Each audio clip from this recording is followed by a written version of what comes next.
YouTube, we are back again, and you guessed it, it's for back again.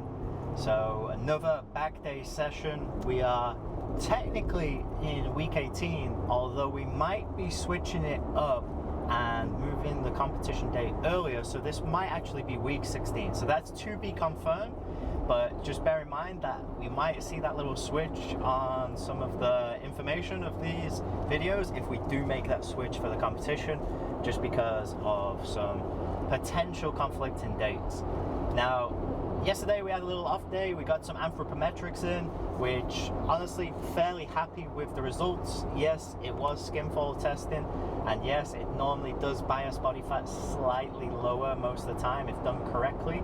But what we have now is some baseline measures, so when we repeat those again, same tester, same conditions, we should then see hopefully some improvements in the body fat percentage and the skin fold site measurements in terms of the millimeters and centimeters that are being recorded. And we also got our limb girth measurements, so if we do get some cross-sectional area changes that are not due to just swelling, so again we'll do it on an off day where we haven't got a exercise pump or anything like that, not the most ideal, but obviously those swelling responses may still linger around 48 hours sometimes, but as we become more accommodated to loads, more so is our recovery time frame for that as well. So we'll account for that as well. But if we do see increases in girth, decreases in body fat percentage, then we know that we have increased our muscle mass and we have lost some fat. Now we are going to get a DEXA at some point, potentially a different type of body fat, body composition measurement as well. So we'll be looking forward to that, hopefully within the next couple of weeks too. So that'll give us another baseline measure before then we get a follow-up measure in the future closer to the comp. So we have a really exciting back day session planned today. This is going to be the program that I think I'm going to run for the next 6-ish weeks. So this format isn't going to switch up too much. We're going to see if we can progressively overload this as time goes along and see if we can manipulate calories alongside that, so that we do start to see now the decreases in body fat and body composition. We are going to stay at maintenance calories, I think, for another couple of weeks, and then we'll review, see where we're at, floating in around that 179 mark. So probably want to lose roughly maybe half a pound to a pound a week, depending on how low we want to get before comp, around maybe that 170 range. So again, that can put us around 10 weeks out if we get pretty aggressive with it. So we're going to see if we can put some muscle mass on at maintenance calories still. And we've had a lot of exercise variations in the past couple of weeks, so now we're going to be into a more solidified routine in terms of the programming. There might be some changes here and there based on body response, and they might throw in a couple of exercises if a muscle group is feeling a little bit more fatigued than normal. But that's the beauty of programming, and the art behind some of the science is the flexibility to do some of that stuff on the fly as well. So make sure you stick around. Let's get this lift. If you want to follow along, you can also get a copy of my program for just $1 a day. So you can train like a bodybuilder, like I am, without having to go through all the grueling experience of actually getting on stage and competing. So make sure you check out my website, ctsportscience.com/training, and that'll have all my different training content on there and all my different training programs, and also my own training program, which you can get for $1 a day. So little plug there. So make sure you stick around for the video, and we'll see you in the gym. Made it to the gym, which means we're going to warm up. And as you've probably seen, we always start with a bit of a pull over variation.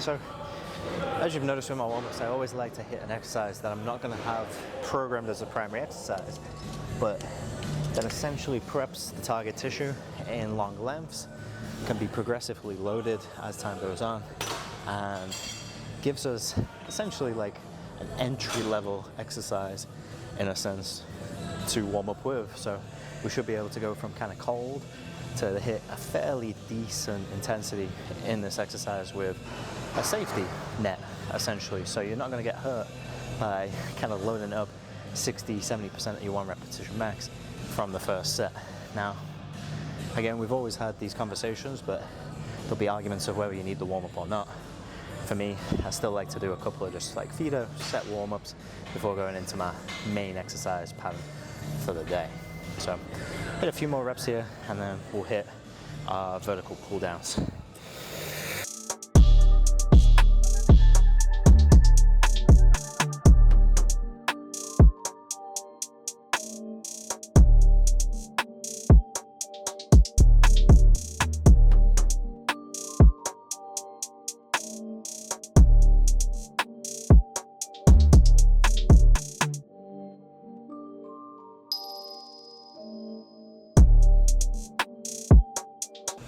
All right, pull down time. Set. So, slightly different technique to what we would be using for our main sets, in that we're gonna stay a little bit more out in front.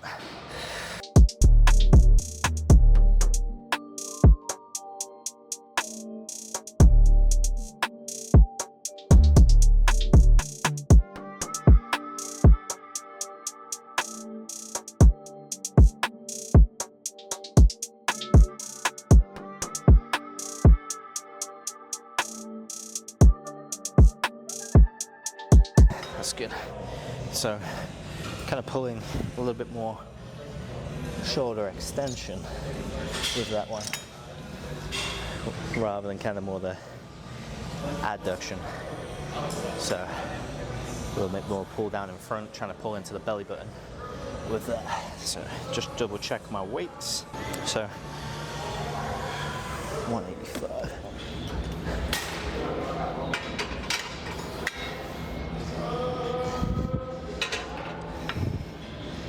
So within this first set, we're going to go more 6 to 9 reps, and then we're going to do a back down set, get some higher volume in.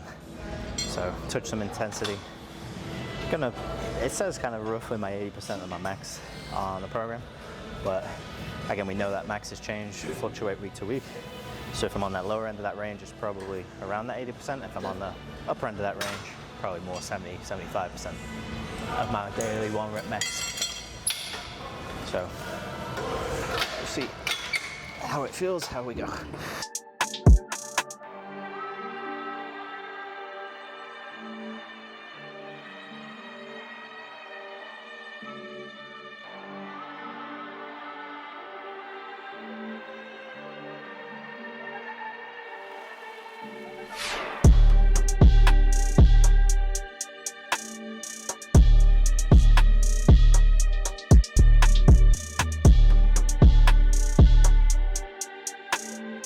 Okay, 7? I have to watch the footage back on that one, but I think it was 7, maybe 6.5.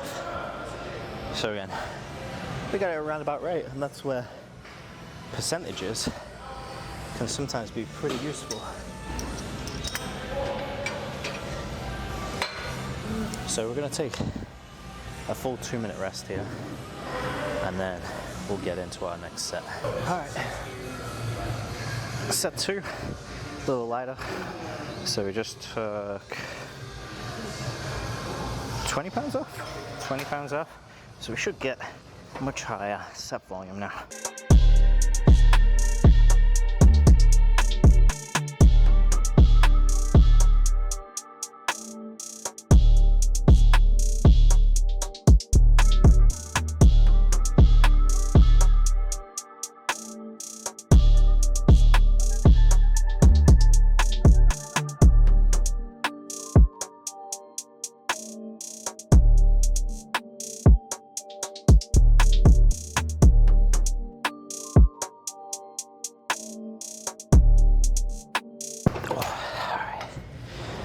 Reps. So now I think we have a high to low row. So let's double check. So high low row, using D handle, using strap. So grip isn't no limiting factor. And we're going to do a similar thing to what we just did with the lat pull down, and that will do a set where it's slightly lower volume with repetitions, and a set where we have slightly higher volume with repetitions.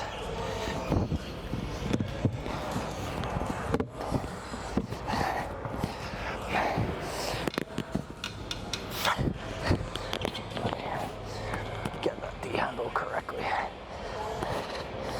this time. There we go, that's better.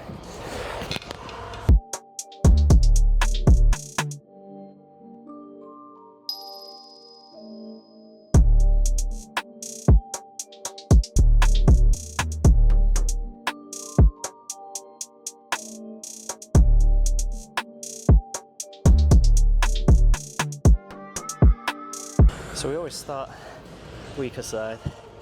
Sometimes we forget, but when we do remember, we make sure we hit it.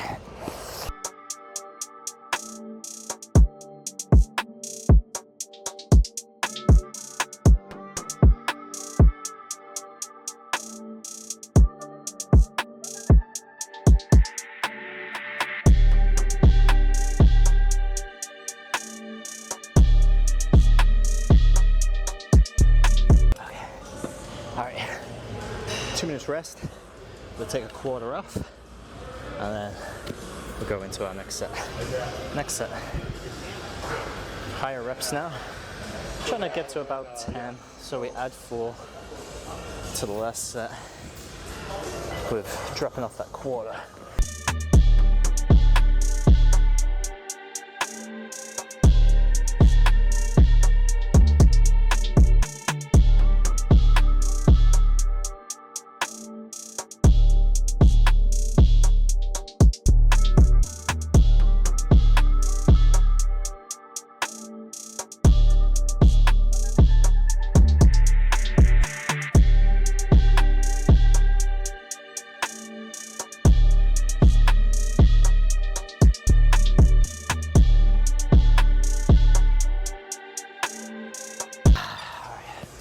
I think I got 9 there, that's fine.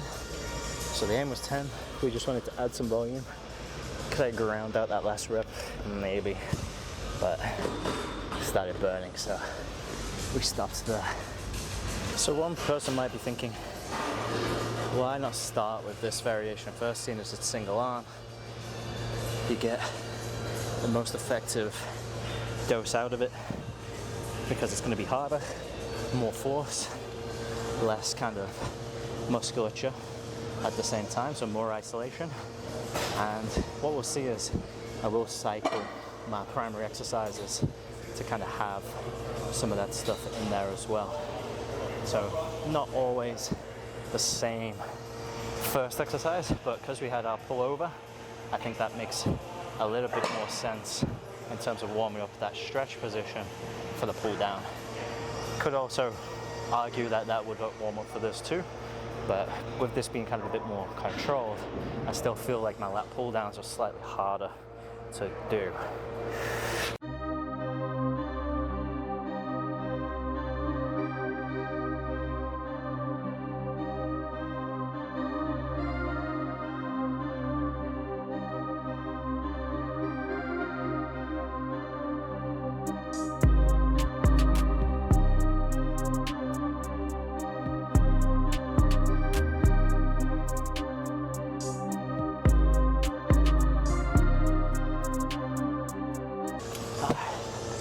Alright, that's 2 sets. Technically, you didn't see it, but I did do a set off camera. Didn't record, sorry, I actually re-recorded that set. Maybe I'll cut this part, maybe I'll keep it in there, just for honesty. I was unracking the weights there on that high-low row. I actually did 15 pounds more on the left side, but somehow got the same amount of repetitions. So the power of psychology there is, even when you think you've got a lighter weight, you actually should have been doing more on the right side. So it's one of those fickle things. So similar concept right now, switch into that more horizontal row. and use T-bar rope.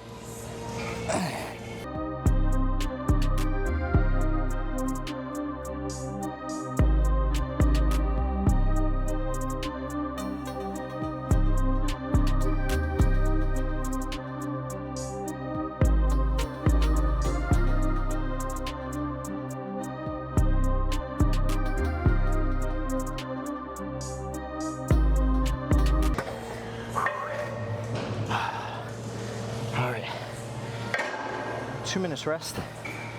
No calsos today. So a little switch up. I've got shrugs instead.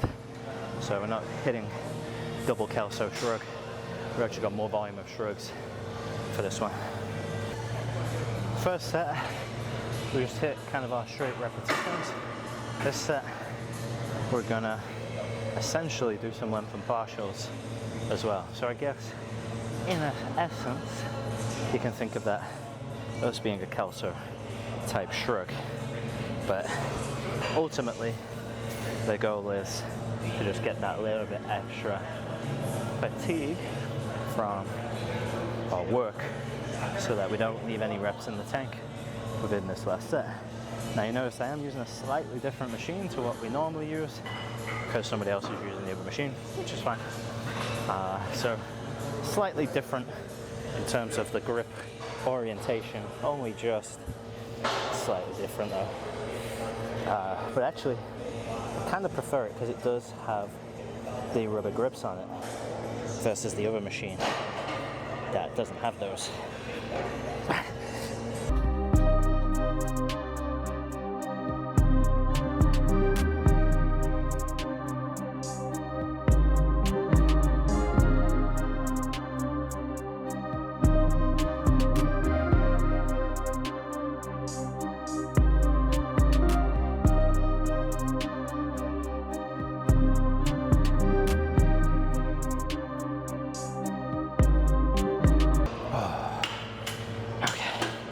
That's good. So I don't think we've had this variation in the program yet, but we got the isolateral low row. So we're gonna hit these. Again, you notice the theme of with horizontal rows, I do always use straps. And so that's why we got our wrist straps out. But we need to do left side first. Slightly higher volumes here on this one. And we're making it single arm again.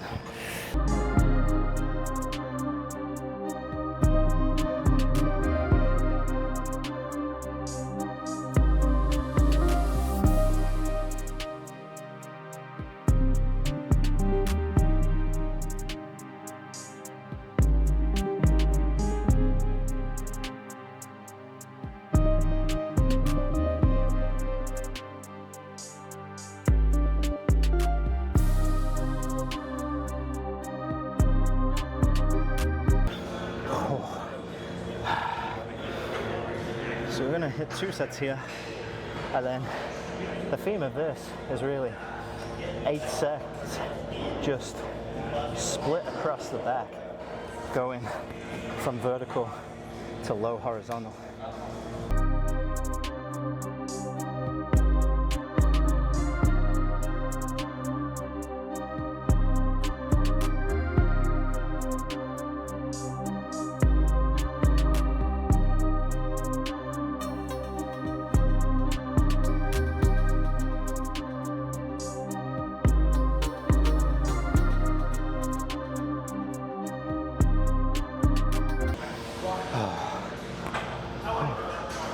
All right, full rest, we're gonna get some hydration, and then we'll hit the second set.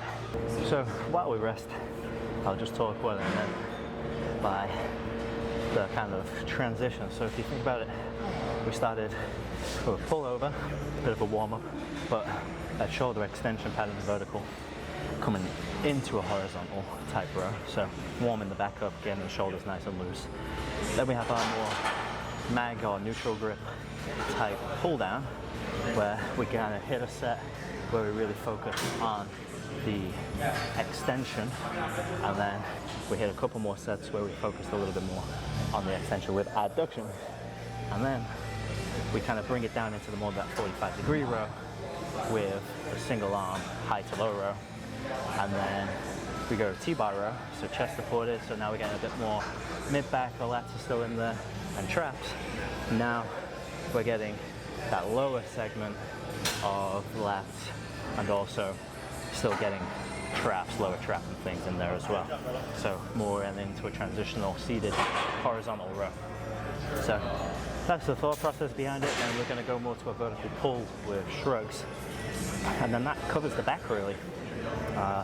Again, when we kind of equate it, like it's roughly 8 sets of like the more back focused row pull variations, and then some fractional sets for like traps and biceps and stuff like that.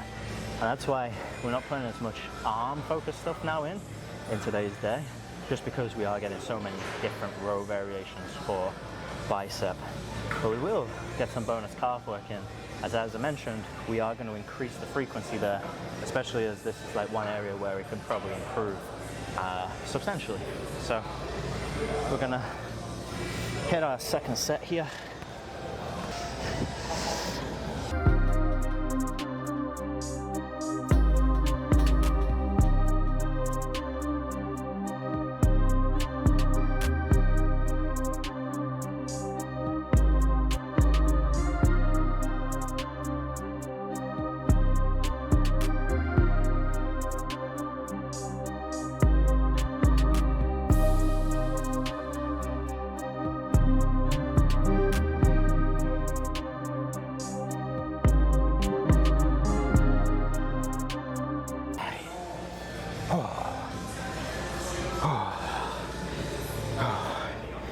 Back pump is feeling insane right now.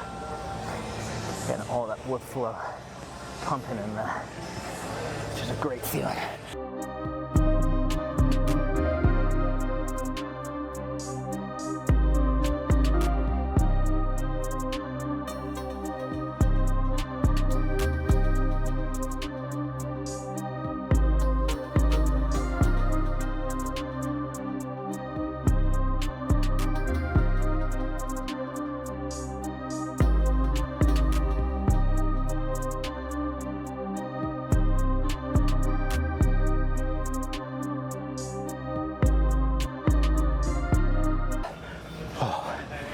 Oh, my grip started flipping on that one.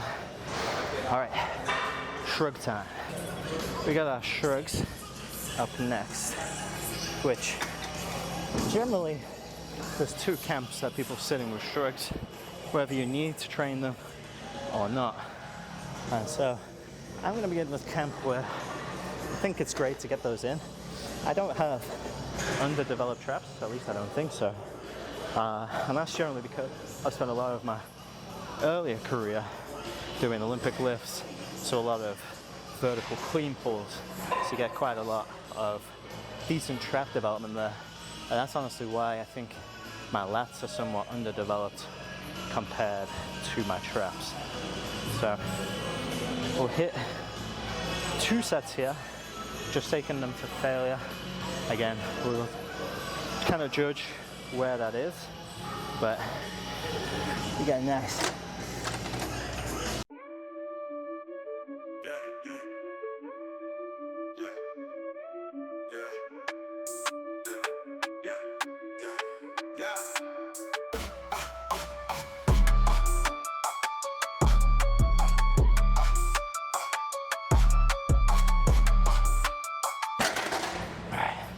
So I'll eat my own words.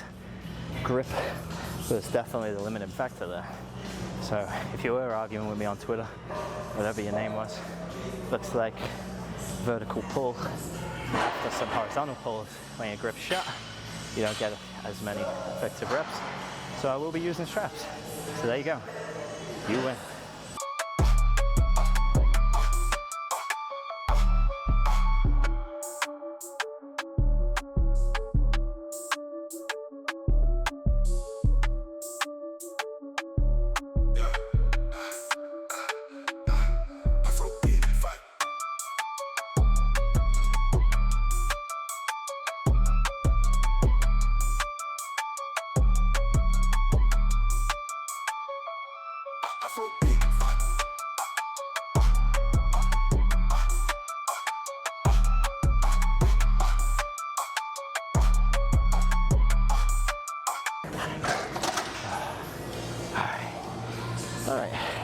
I'm honestly not sure what I have next on the program.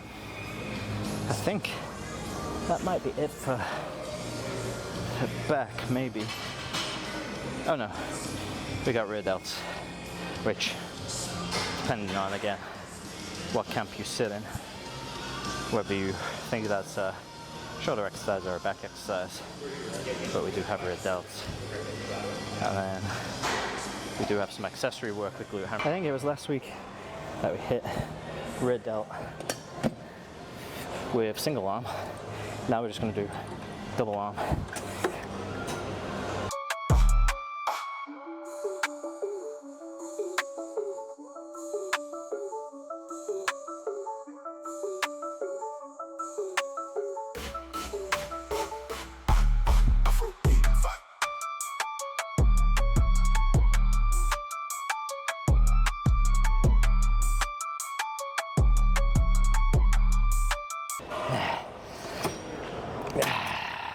Okay.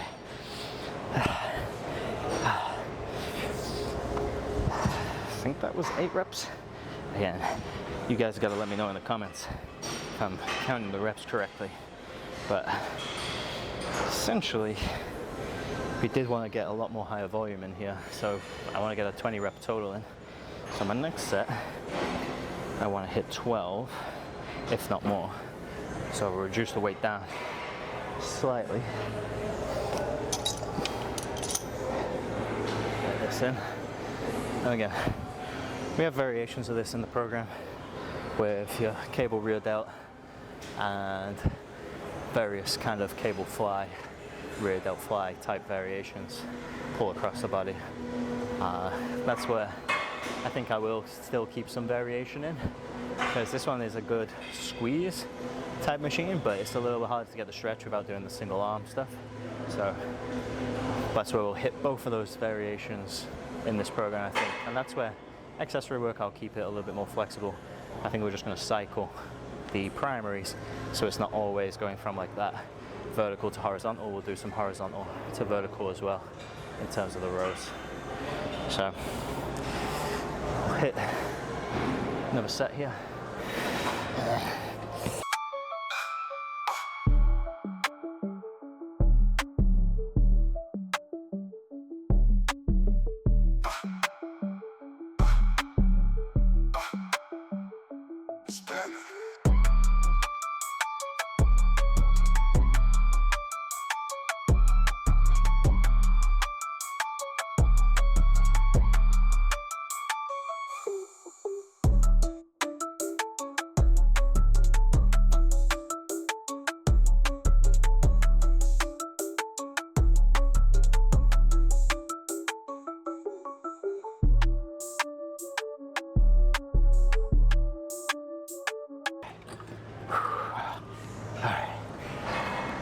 Alright, glute ham raises, and then we'll get our finishers done. Alright, so this should be a familiar one to what we hit last week.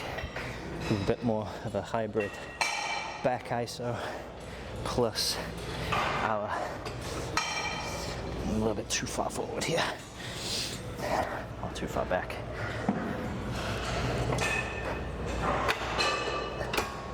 That's a bit better. So we're going to hold that isometric row and then get our back extensions in at the same time.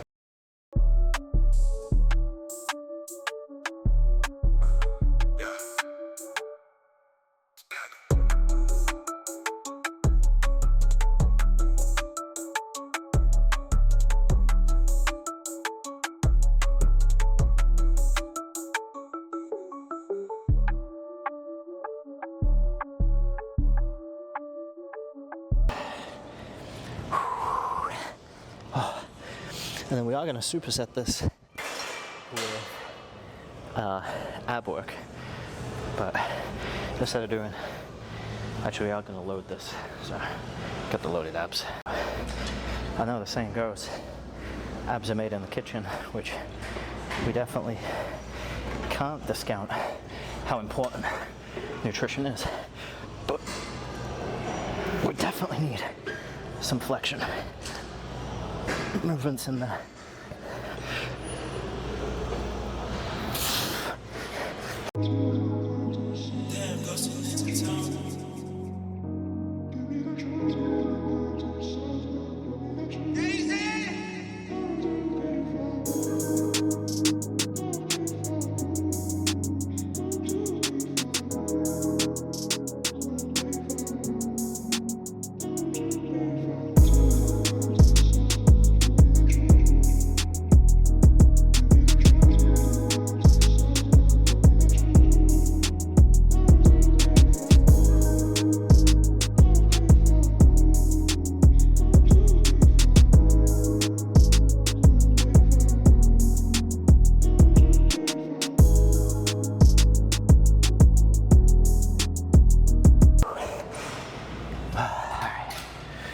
a little rest. So get a little hydration. So we have 3 sets of these planned. So this will be the most volume that we get in terms of set count.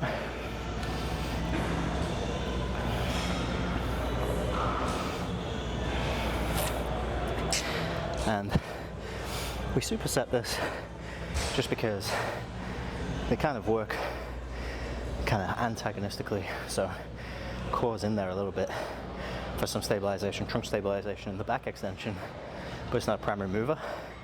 And then vice versa with the erectors and things, it's not a prime mover of our crunch, but basically work 2 different hip flexion type patterns in 2 different ways. So once we get our breath back on this is normally when I jump in for the next set. And then our variation is just going to be where we keep straight arms now for the barbell, instead of holding that isolated low row.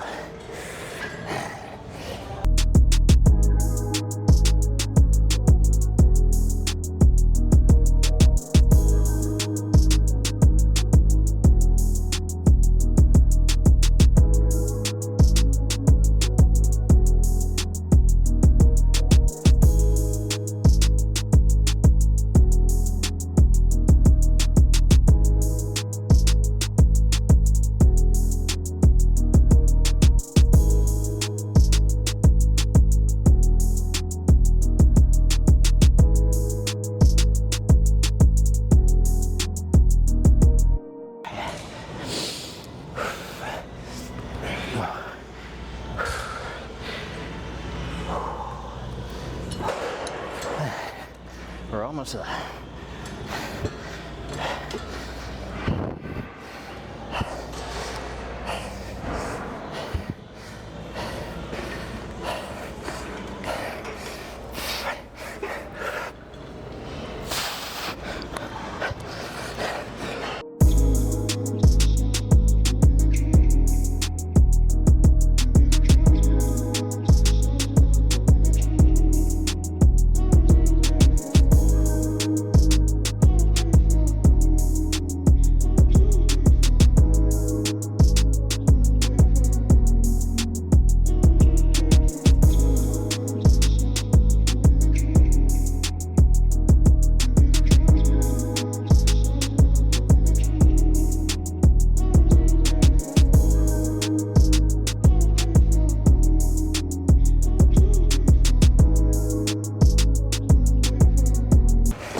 More rest. So why do we have 3 sets of this? And the other exercise we only have 2. Well, this is the only one that kind of isolates that lower back erector region. So we had that extra little set in there because we do get some of that work in fractional sets in our lower body day, and we do have another back extension variation in our program, but that's where this kind of comes in to get in a more volume in, which kind of sucks at the end of the session, but it is what it is.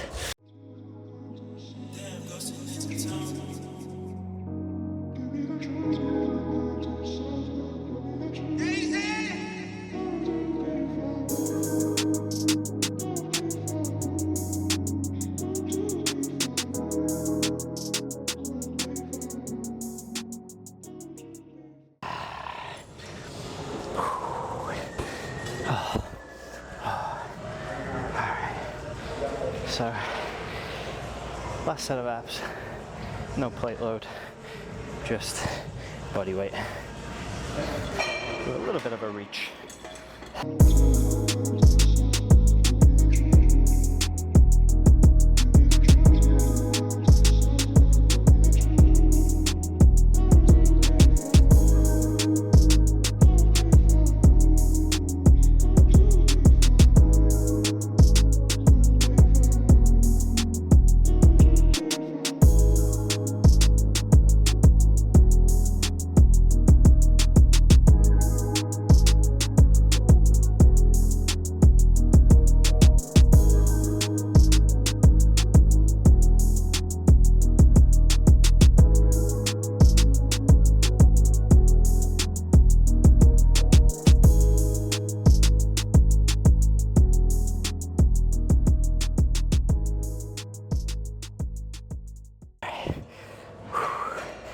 Alright, we've got one last exercise and then we're out of here. Little finisher, hit some calves, and then we're out.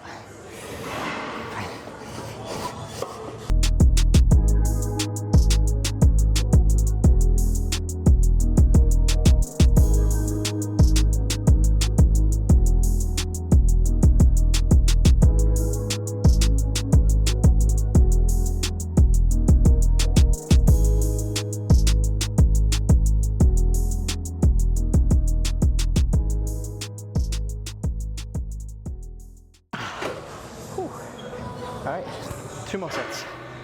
Alright, short rest periods, just a minute, and we're straight back in.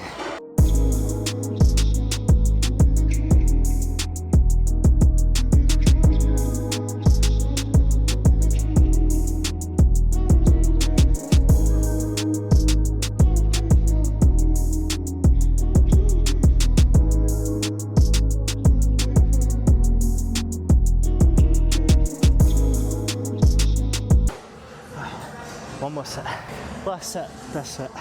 Let's rinse these calves.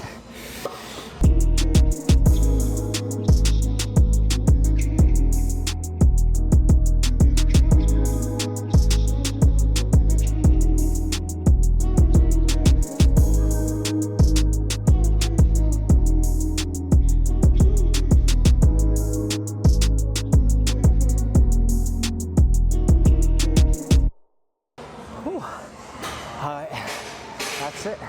Session done. See you in the car. Alright, YouTube, that is it for today's back session.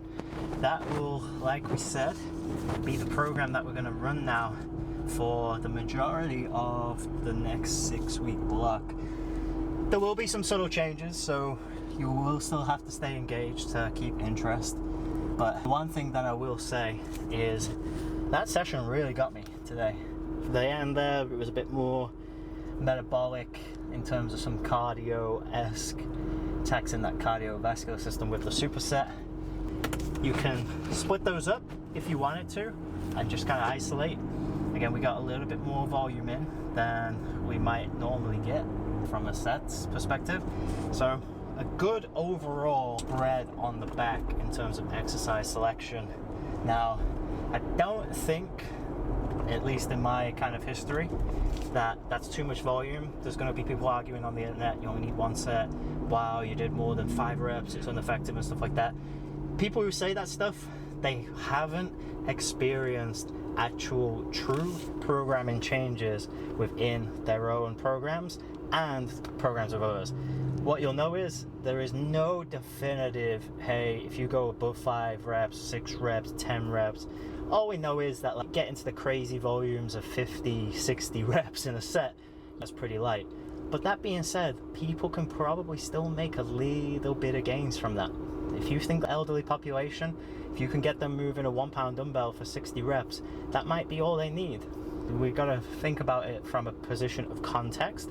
If they're trying to be a ultimate bodybuilder, probably 60 reps isn't what you need in a set. And I think I saw recently online, like Whitworth-Turner posted a workout where he had 100 reps, 50 reps. I'm guessing that is his way of doing the myo rep stuff that he's doing, where he'll program it where it's get 100 reps total, get there however you want. So he could have done 10 by 10, he could have been 5 by 20. And then there's going to be kids on the internet that are going to argue that, well, that's way too much volume for Mike Whitworth-Turner, who's currently rehabbing after surgery. Context is king in all of these discussions, and the thing is, anybody with overconfidence in their program normally hasn't had that much experience. There's a difference between training knowledge and training wisdom, and even now, I don't know if I'm the wisest practitioner out there, as I've still got a lot to learn and a lot to experience, especially through this journey. So that's why we're doing it, that's why we're documenting it, because you can learn. You'll see how I learn as I go along too. Even with a lot of experience, I'm still humble enough to recognize that I'll take the advice of other people who have walked this path before and got on stage. Until I get on stage, I cannot officially call myself a bodybuilder, even when I've had a passion for bodybuilding my whole life. So now's the time to do it. So make sure you're locked in. If you have got this far, I appreciate you listening. As always, make sure you're liking, make sure you're subscribing, throw comments in the chat, throw them down there. Make sure that you're hitting me up with your questions, because I do want some ideas for off-day episodes. So if you do have any ideas, feel free to share. And also, if you just want to weigh in on the program itself, I'm more than happy to discuss what we have going on and provide you with that context so that you don't end up like these idiots on the internet that go and take somebody's program and say that it's something that it's not. So with that in mind, appreciate you all.